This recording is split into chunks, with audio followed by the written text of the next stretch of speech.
Pwede ba dito tayo? Pwede. Lahat pwede. Pwede dito. Pwede.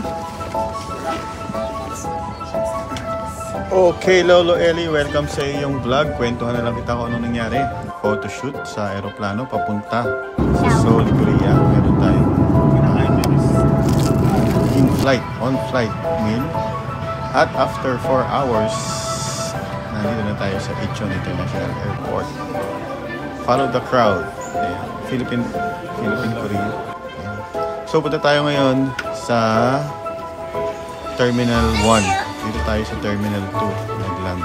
So, CR break. Ayan. Kailangan mo sumakay ng connecting train para makapunta sa Terminal 1. Nandun yung ating luggage. Let's go. So, Lili, sumakay tayo ng train. Pupunta sa Terminal 1.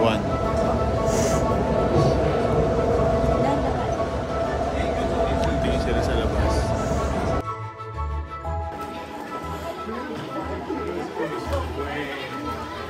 So lakad pa tayo papunta sa ating luggage. Nandito tayo sa Terminal 1 at nandito yung ating Incheon Airport photo op.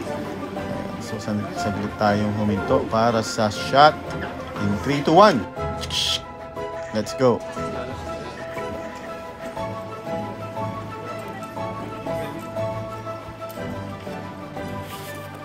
Hindi tayo nakapag-online immigration, so nag-fill up tayo ng embarkation.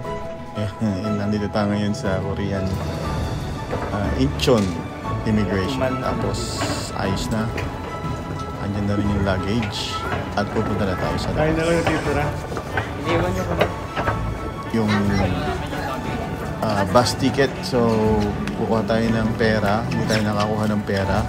Hindi tayo makabili ng bus ticket. May kumausap sa atin na kontrata yung taxi.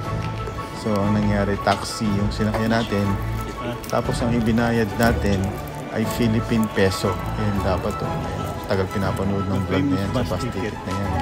Hindi natin na-try. Correct. So nag-taxi tayo. Ang bayad natin Philippine peso 100,000 won equals 4,600 pesos daw. Plus toll 5,000 ay 500.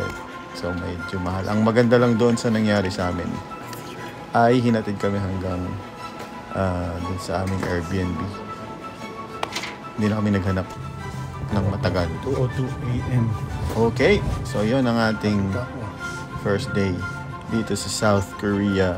So ito na yung taxi na sinakay namin. Travel time is 1 hour. See you tomorrow. Lolo Eli.